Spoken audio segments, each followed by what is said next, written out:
प्रिय विद्यार्थियों और मित्रों, आज आपका पवन भूतिका में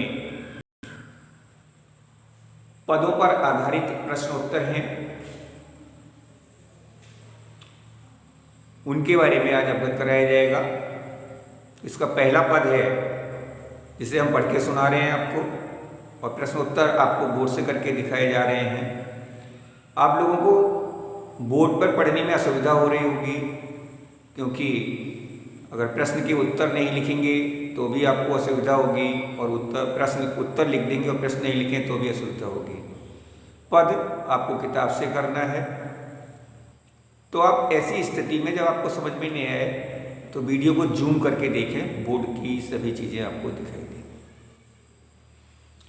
और कोई असुविधा हो आपको अध्ययन में इस हिंदी के, तो आप कमेंट के द्वारा या व्यक्तिगत फ़ोन के द्वारा या व्हाट्सएप के द्वारा अपने प्रश्न छोड़ दें, जिनका आपको निराकरण कर दिया जाएगा।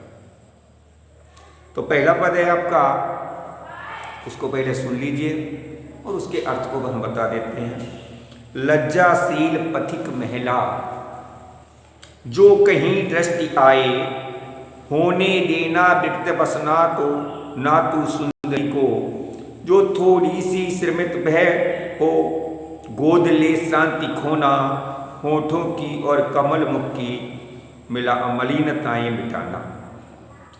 कोई क्लांता कृषक ललना खेत जो दिखावे, धीरे धीरे उसकी क्लांतियों को मिटाना। जाता कोई जलद यदि हो व्योम में तो उसे ला, छाया द्वारा सुखित करना, तप्त भूतांगना को। ये पद है और इसमें अंतिम दो पंक्तियां हैं आपकी। जाता कोई जलद यदि हो व्योम में तो उसे ला, छाया द्वारा सुखित करना, तप्त भूतांगना को। इसको रेखांकित कर लीजिएगा। तो पहले इसका अर्थ समझ लीजिएगा, जिससे आपको प्रश्न पढ़ने पर आपको असुविधा ना हो।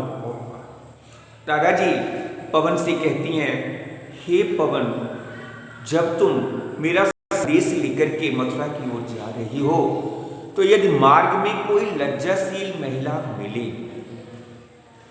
तो उसके वस्त्रों को अस्त व्यस्त मत करना, उसके वस्त्रों को उड़ाना नहीं, हटाना नहीं, क्योंकि यदि ऐसा करोगे तो उसकी लज्जा पर प्रभाव पड़ेगा।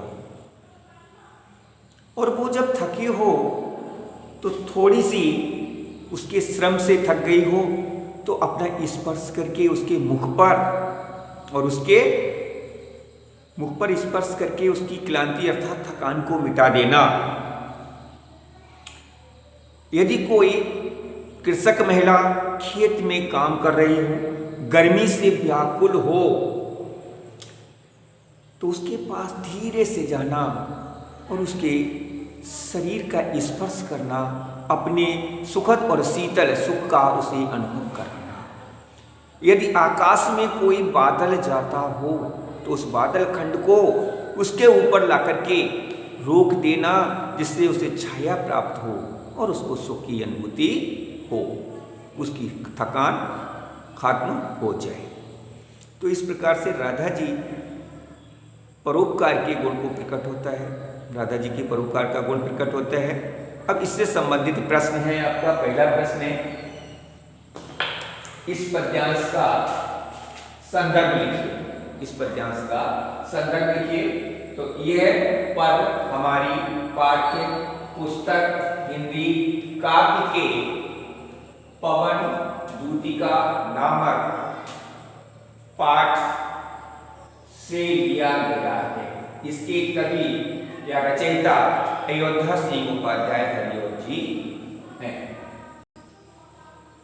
दूसरा प्रश्न है, राधा जी पवन से कहती हैं, राधा जी पवन से क्या कहती हैं? तो राधा जी पवन से कहती हैं, यदि मार्ग में तुम्हें गर्मी से व्याकुल कोई महिला दिखाई दी तो तुम उनके वस्त्रों को मत हटाना, हटाना नहीं, उन्हें अपने स्पर्श से शीतल सुख प्रदान करना। उन महिला को, उस महिला को या उन महिलाओं को अपने स्पर्श के द्वारा उन्हें शीतलता का सुख, ठंडक महसूस करा देना। तीसरा प्रश्न है, इस पद में कवि ने राधा जी के किस गुण का चित्रण किया है? इसका उत्तर है, इस पद में कवि ने राधा जी के अपने दुख के निवारण से पहले अन्य लोगों के दुख निवारण अर्थात परोपकार के गुण का चित्रण किया है। चौथा प्रश्न है, रेखांकित अंश की व्याख्या कीजिएगा। तो रेखांकित अंश है आपका, हमने आपको बताया था, जाता कोई जलद यद हो व्योम में तो उसे ला छाया द्वारा सुखित करना तप्त भूतांगना।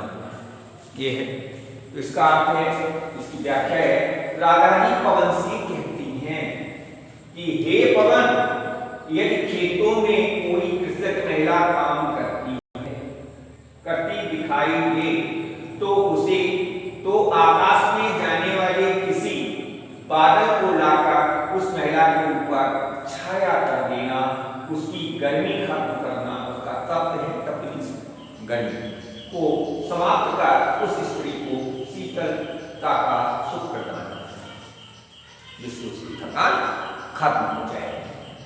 अगला प्रश्न है, अंतिम प्रश्न है, इस पद में प्रयुक्त रस, अलंकार एवं भाषा बताइए। तो रस है आपका श्रृंगार, और श्रृंगार का वियोग पक्ष है अर्थात वियोग श्रृंगार है। भाषा ब्रज भाषा है। अलंकार आपका मानवीयकरण और अनुप्रास अलंकार है। कोई भी असुविधा आप लोगों को हो तो कमेंट के माध्यम से, व्हाट्सएप के माध्यम से आप अपनी असुविधा को शांत कर लें, पूछ लें, जिससे आपको असुविधा निवारण की जा सके। जय हिंद, जय भारत।